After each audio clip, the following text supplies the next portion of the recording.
Now to solve this, we're going to need the mass of the electron, which is 9.109 times 10 to the negative 31st kilograms.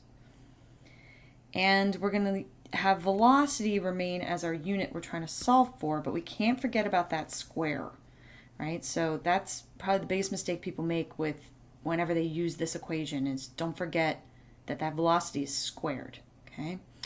So to do the algebra on this, the first thing I'm going to do is multiply both sides of the equation by 2 to get rid of this 1/2. So that 9.86 times 10 to the negative 20th value, if I multiply that by 2, I get 1.972 times 10 to the negative 19th joules. And that gets rid of my 1/2. And then I'm going to divide both sides by the mass of the electron to get rid of this. So if I divide both sides, I'm going to divide this value here, the 1.972, by 9.109 times 10 to the negative 31st. And that's going to get me 2.17-ish times 10 to the 11th. And technically units here start to get a little weird because this is like joules per kilogram, but like technically kilograms are part of joules. So that actually ends up eliminating kilograms from the joules units and leaving us in meters squared per second squared. So if you're kind of curious about how those units work out, just remember that joules is equal to kilograms times meters squared per second squared. So if I divide joules by kilograms, right, I'm essentially canceling out the kilograms on top, and that's what's leaving me with meters squared per second squared. Okay, so that equals our velocity squared. And so we're going to get rid of all these squares, right? If you're keeping track of units, you can't make this mistake is really what it comes down to.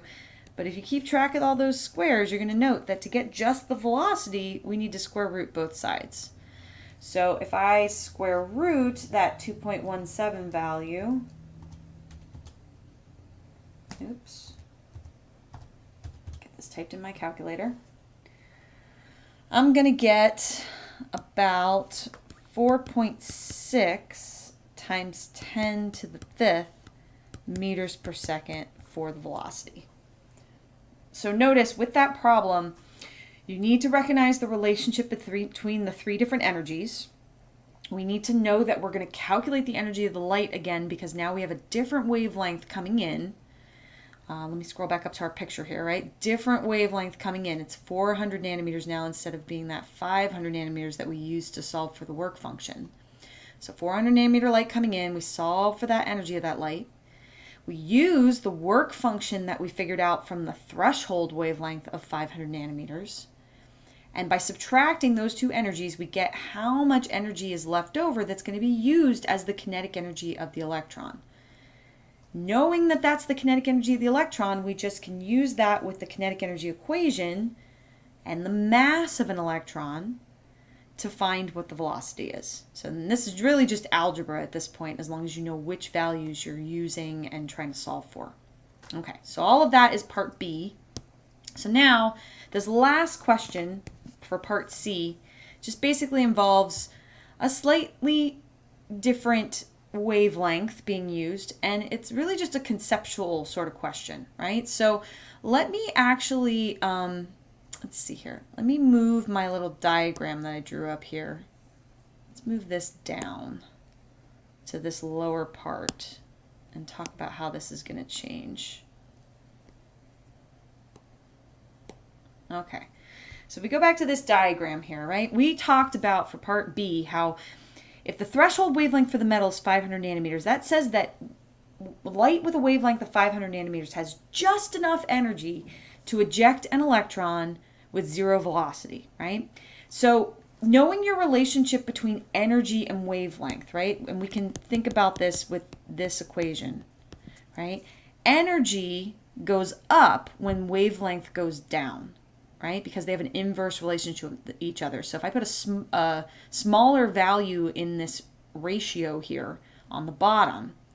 That smaller denominator is going to lead to a larger energy. So the smaller the wavelengths are, the shorter that value is, the larger the energy is going to be. So this is why when we moved from 500 nanometer light, which has just enough energy to eject an electron, to 400 nanometer light, which is a shorter wavelength, a smaller wavelength, and therefore higher energy, this is why the electron that's ejected now has some velocity because there's leftover energy, right? So we got this velocity up top here in part B because we know that the light coming in now has more than enough energy to eject the electron, and that leftover energy goes into that kinetic energy of the electron itself, that motion, that velocity. But in this question, in C, we're asked now, well, what's going to happen if we change this wavelength coming in to 600 nanometer light, right? So now we've gone to a longer wavelength. So going back to our energy equation, a longer wavelength in the denominator is going to make the energy smaller. So wavelengths that are longer than this threshold wavelength aren't going to have as much energy as the threshold wavelength has. And if they don't have the amount of energy that's in this threshold wavelength, then they're not going to be able to eject an electron. Because remember, that threshold wavelength, that's the bare minimum energy we need to get that electron to eject. If we go to energies lower than that, the electron's not going to eject because we're not going to be able to meet the work function requirement, that binding energy that is needed to get the electron to eject. So basically, when it asks in this question, what's going to happen with 600 nanometer light, right? Like what's going to happen? Are we going to see an electron eject? Are we going to have some velocity? The answer to this question is no electron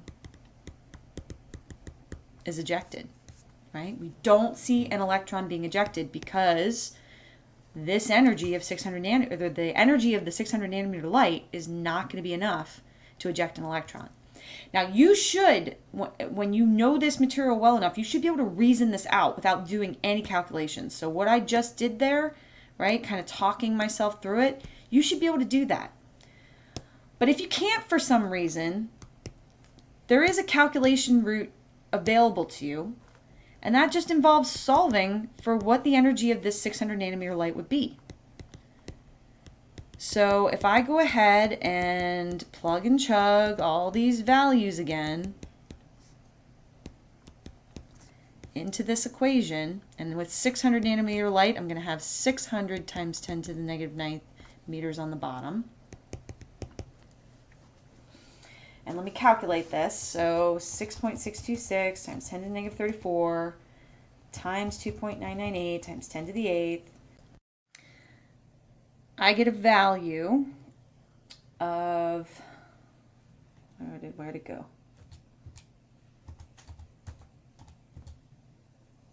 I get a value of 3.31 times 10 to the negative 19th joules. Okay, so that's your energy per photon for this 600 nanometer light. Let's go check what was the binding energy, right? The work function that was needed for this metal, right? If I come up top here, you may remember that the binding energy, the work function that we calculated was 3.98 times 10 to the negative 19th joules. So let me come back down here and say, right, this work function is 3.98 times 10 to the 19th joules. Do we see how the work function is a larger value than the energy of these photons in this 600 nanometer light? So if those photons don't have this much energy or more, then they can't eject an electron, right? So you can solve this. You can solve for the energy of these 600 nanometer photons and then compare that to the work function and realize it's not going to work, right? This is not enough energy to eject an electron. So that is why in this last problem, it's almost a bit of a trick question, but it's really just, the type of question that's going to be asked to get you to recognize when will an electron not be ejected, right? When do you have the situation where the light doesn't have enough energy to eject an electron? Okay, so that's a really important thing to recognize. And it's also something that you can reason out without doing calculations. As you saw, if you know what the threshold wavelength is, and you have a wavelength that's longer than that, you're not going to be able to eject electrons, because that's just the nature of the fact that longer wavelengths have less energy, and that threshold wavelength represents the bare minimum of energy we need to get that electron to eject.